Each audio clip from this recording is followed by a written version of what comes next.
अस्सलाम वालेकुम। ओके जी, तो अब हम diseases of external nose and vestibule शुरू करते हैं। एक्सटर्नल नोज़ यानी कि जो हमारा नोज़ फिजिकली बाहर नज़र आ रहा है हमें, ठीक है। और वेस्टिबल मैं आपको पढ़ा चुका हूँ, जो नोस्ट्रिल के करीब वाला एरिया था, जो हमारा अंदर वाला एरिया था, जिसको हम कहते हैं स्किन लैंड थोड़ा सा पोर्शन है, वो हमारा वेस्टिबल था। तो अब हम इन दोनों के डिसऑर्डर्स पढ़ते हैं, ठीक है। सबसे पहले हमारा डिसऑर्डर आ जाएगा सेलुलाइटिस, यानी कि नाम से समझ आ रहा होगा सेल आइटस, सेल की इन्फ्लेमेशन है। और सेल्स कौन से हैं? नेजल स्किन के सेल्स हैं, जो ऊपर स्किन है हमारी नोज़ के ऊपर पाई जा रही है। उनके सेल की इन्फ्लेमेशन हो रही होगी। क्यों इन्फ्लेमेशन हो रही होगी? स्टेप्टोकोकस का इन्फेक्शन हुआ होगा या स्टेफ्लोकोकस का इन्फेक्शन हुआ होगा, और उसकी वजह से हमें जो क्लिनिकल पिक्चर देखने को मिलेगी वो नोज ऐसे रेड स्वॉलन होगा, ठीक है। थोड़ी बहुत पस भी देखने को मिल सकती है आपको, और नोज टेंडर हुआ होगा, बहुत ज़्यादा सख्त हुआ होगा। और इवन के जो हमारा इन्फेक्शन है वो हमारे अंदर वेस्टिब्यूल में भी जा सकता है, जो नोज़ के अंदर वाला वेस्टिब्यूल में आपको पढ़ाया हुआ है, ठीक है। अंदर वाला हमारा वेस्टिब्यूल आ गया, तो वहाँ तक भी हमारी इन्फ्लेमेशन जा सकती है, क्योंकि वहाँ तक इन्फेक्शन जा सकता है। ट्रीटमेंट सिंपल है, सिस्टेमिक एंटीबायोटिक्स वगैरह देंगे, हॉट फर्मेंटेशन करेंगे यानी गर्म पट्टी वगैरह करेंगे, क्योंकि आपको पता है जैसे ही हम टेम्परेचर रेज करेंगे तो बैक्टीरिया का सर्वाइव करना मुश्किल हो जाएगा। अगर पेशेंट को दर्द हो रही होगी तो हम एनाल्जेसिक्स भी दे सकते हैं। उसके बाद हमारी आ जाएंगी नेज़ल डिफॉर्मिटीज़। आपको नाम से समझ आ रहा होगा कि यानी कि जो नोज़ की शेप है हमारी, जो डोर्सम है, उसके अंदर कोई डिफॉर्मिटीज़ आ रही हैं, ठीक है। तो नाम से आप लोगों ने हमेशा याद रखने की कोशिश करनी है। सबसे पहले हमारा आ जाएगा सैडल नोज़। तो सैडल आप लोगों को पता है, जो घुड़सवारी करते हैं लोग, जो उसकी गद्दी होती है जो हमने घोड़े के ऊपर रखी होती है, इसके ऊपर घुड़सवार बैठता है, ठीक है, उसको हम कह रहे थे सैडल शेप है, ठीक है। तो उस तरह का नोज़ अगर हो जाएगा उसको हम कहेंगे सैडल नोज़ है। आपको नज़र आ रहा होगा इस डायग्राम के अंदर कि नोज़ हमारा नॉर्मली ऐसा होना चाहिए था, ठीक है, लेकिन यहाँ पे सैडल शेप हो चुका हुआ है, कि एक तरह की जो सीट बन चुकी है, इसको हम कहेंगे सैडल नोज़ है। तो इसके जो कॉमन फैक्टर्स हैं, यानी कि जो कोज कर सकते हैं इसको, वो 5 तरह के होंगे, जो कि मैंने आप लोगों को ईयर में भी पढ़ाए थे। मैंने तब भी बताया था कि जब हम नोज़ पढ़ेंगे तो यही 5 मोस्टली कॉमन फैक्टर्स होंगे, जो कि मोस्टली डिसऑर्डर्स कर रहे होंगे। तो हम इजीली डिवाइड कर सकते हैं कॉमन फैक्टर्स को। सबसे पहले हमारा आ जाएगा ट्रॉमा, दूसरा आ जाएगा इन्फेक्शंस, तीसरा आ जाएगा इन्फ्लेमेटरी इन्फेक्शन समटाइम कॉमन होते हैं, और उसके अलावा ट्यूमर्स आ जाएंगे और कॉन्जेनिटल कॉजेज आ जाएंगे। ट्रॉमा हुआ है, ठीक है, आपको सिंपली पता है कोई नाक पे आके चीज़ बजी है तो उसकी वजह से नाक हमारा सैडल शेप हो गया है। कोई इन्फेक्शन वगैरह हुए हैं, लेप्रोसी का हुआ है, सिफिलिस का हुआ है, ट्यूबरक्लोसिस का हुआ है, तो उसने जो हमारा कार्टिलेज था या बोन थी उसको इतना ज़्यादा डिजोल्व कर दिया इन्फेक्शन ने कि हमारा नोज सैडल शेप हो गई। या कोई ऐसा सवेयर एप्सिस बना है, उसने कार्टिलेज को डिजोल्व कर दिया या बोन को डिजोल्व कर दिया, तो सैडल शेप नोज हो गया। कोई ट्यूमर्स वगैरह हो सकते हैं और कंजेंटल कोजेज हो सकते हैं, यानी कि बच्चा बाई बर्थ ही ऐसा पैदा हुआ जिसका नोज सैडल शेप है, जो कि बहुत लेस कॉमन है। ट्रीटमेंट इसका सिंपल होगा। रीनोप्लास्टी आप लोगों ने पढ़ा होगा, रीनो का वर्ड हम यूज़ कर रहे थे नोज़ के लिए, और प्लास्टी मॉडिफिकेशन, यानी कि हम कॉस्मेटिक रीज़न के लिए नोज़ के अंदर मॉडिफिकेशंस कर रहे होंगे। तो जो रीनोप्लास्टी है वो ऑगमेंटेशन वाली रीनोप्लास्टी होगी, यानी कि हम कुछ नोज़ के अंदर ऑगमेंट कर रहे होंगे। आपको पता है नोज़ इस टाइम सैडल शेप नोज़ है, ठीक है, इसको हमने अपनी प्रॉपर शेप में लाना है, तो यहाँ पे हमें कुछ ऑगमेंट करना पड़ेगा, तो नोज़ हमारा नॉर्मल शेप में आएगा, ठीक है।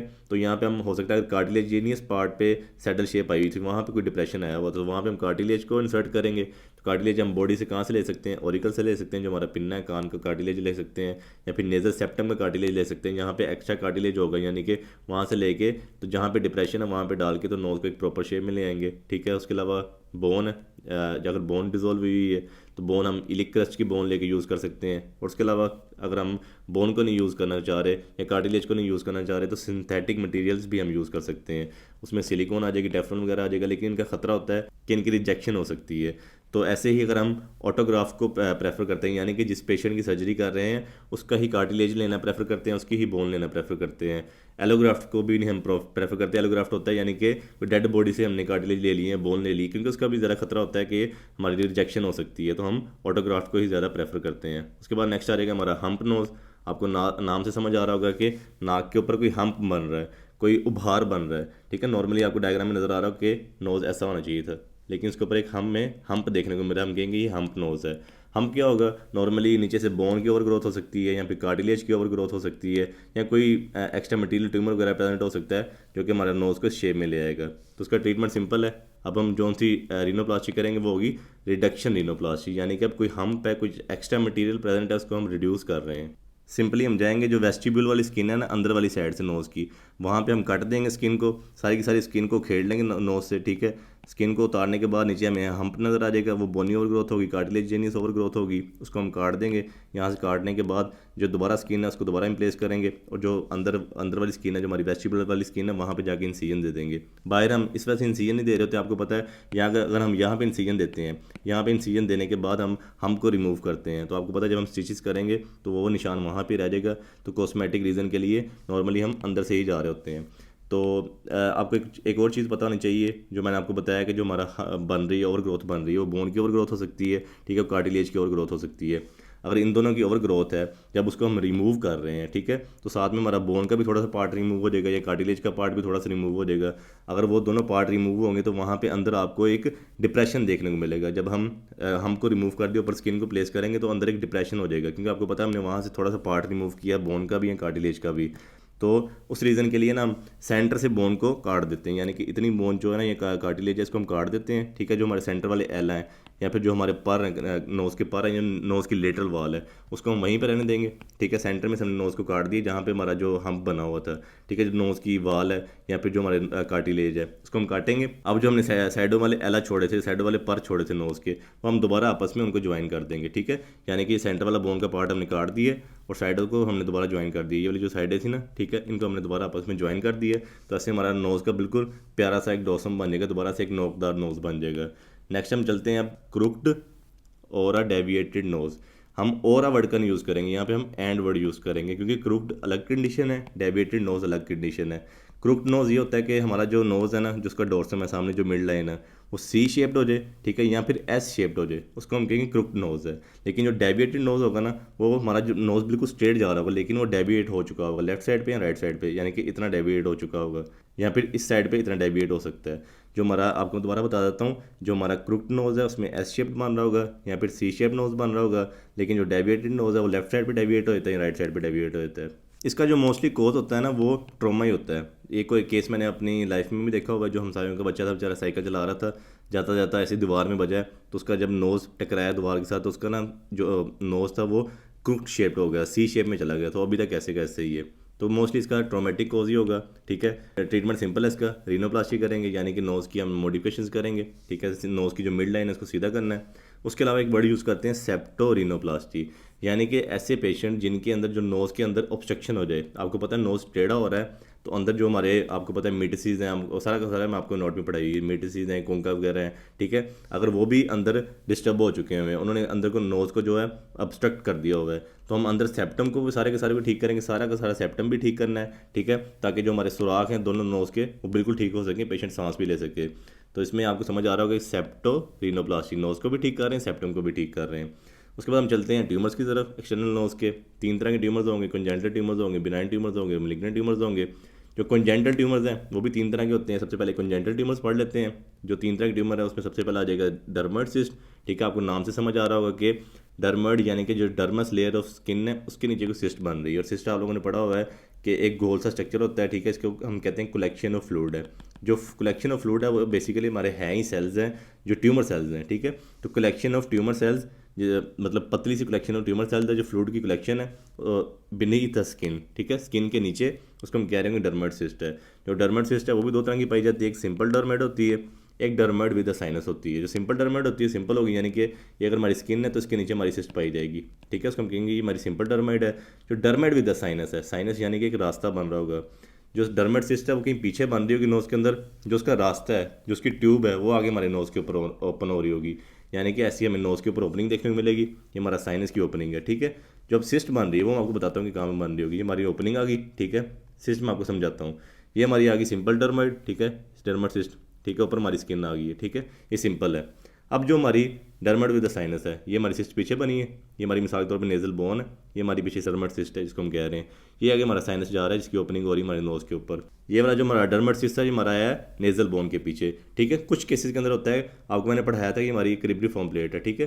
तो कुछ केसेस के अंदर क्रिब्रिफॉर्म प्लेट के ऊपर हमारा जो सिस्टम बन रहा होता है बीनीथ द मेनिंजेस, आपको पता है हमारा ड्यूरा मैटर ऑफ मेनिंजेस है, ठीक है, उसके नीचे, और जो क्रिब्रिफॉर्म प्लेट है उसके ऊपर, यानी कि दोनों के दरमियान में सिस्ट बन रही होगी, ठीक है। सिस्ट की जो आगे ओपनिंग है, जो साइनस है, जाके हमारे नोज़ के ऊपर हो रहा होगा, ठीक है। तो तीसरा टाइप हो सकती है कि हमारी जो मेनिंजेस है, मेनिंजेस के अंदर जाके सिस्ट बन जाए। मेनिंजेस के अंदर आपको पता है ना हमारा ड्यूरा मैटर होता है, पाया मैटर होता है, अरेक्नोइड मैटर होता है, तो उनके अंदर ही कहीं पे सिस्ट बन रही होगी, ठीक है। तो ऐसी सिस्ट बनेगी, वो आगे जाके हमारी क्रिब्रिफॉर्म जो प्लेट है उसके अंदर सुराख होता है, वहाँ से उसका साइनस निकलेगा, साइनस जाके हमारे नोज़ के ऊपर ओपनिंग हो रही होगी। तो ये हमारी सेकंड टाइप आ जाएगी, जिसको मैं बताया कि डर्मोइड विद द साइनस।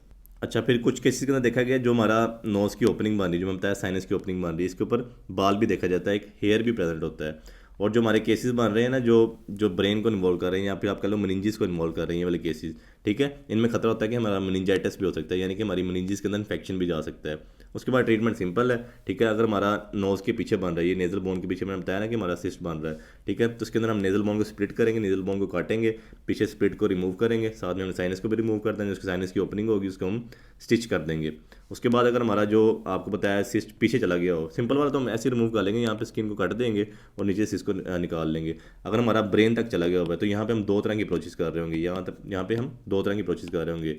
एक न्यूरो सर्जिकल अप्रोच होगी, यानी कि स्कल को काट के भी हम अप्रोच कर रहे होंगे, साथ में ऑटोलैरिंगोलॉजिक अप्रोच भी होगी, यानी कि कान के थ्रू भी अप्रोच कर सकते हैं या फिर गले के थ्रू भी अप्रोच कर रहे होंगे, क्योंकि सिंपली हमने इसके अंदर सिस्ट को रिमूव करना है, बाकी स्ट्रक्चर्स को नहीं हमने डिस्टर्ब करना। तो उसमें दो तरह की अप्रोचेज होती हैं। नेक्स्ट हम चलते हैं, जो ट्यूमर है हमारा वो है इनकेफ्लोसील, जिसको हम मेनिंजो इनकेफ्लोसील भी कह रहे होते हैं। इसको आसान अल्फाज में आपने समझना है तो आपने एक वर्ड याद रखना है कि हर्निएशन ऑफ ब्रेन हो रही होगी, यानी कि जब बच्चा पैदा हो रहा था, जो हमारा नीचे फ्लोर होता है जिसके ऊपर हमारा ब्रेन पड़ा होता है, ठीक है, उसके अंदर कोई डिफेक्ट आएगा। यानी कि यहाँ पे मोस्टली देखा गया कि जो क्रिब्रिफॉर्म प्लेट होती है, फ्रंटल बोन होती है ना, वहाँ पे डिफेक्ट आता है। ये हमारी बोन थी, ठीक है, तो ये बोन बंद नहीं हुई, इसको नॉर्मली बंद होना चाहिए था, बंद नहीं हुई। यहाँ से ऊपर से हमारा ब्रेन हर्निएट किया है, अंदर से निकल आया। आपको पता है हर्निएशन आप लोगों ने पढ़ी होगी, जब हमने पढ़ा था इनग्वाइनल हर्निया, ये तो बहुत सारे बड़े हर्निया कि जब कोई डिफेक्ट आता है कहीं पे स्ट्रक्चर पे, तो हमारा जो नॉर्मल स्ट्रक्चर जहाँ पे उसको प्रेजेंट होना चाहिए वहाँ पे नहीं रहता, वो सुराख से गुजर के दूसरी जगह पे चला जाता है, तो उसको हम कहते हैं कि स्ट्रक्चर की हर्निएशन हो चुकी हुई है। तो यहाँ पे इस तरह ही ब्रेन अगर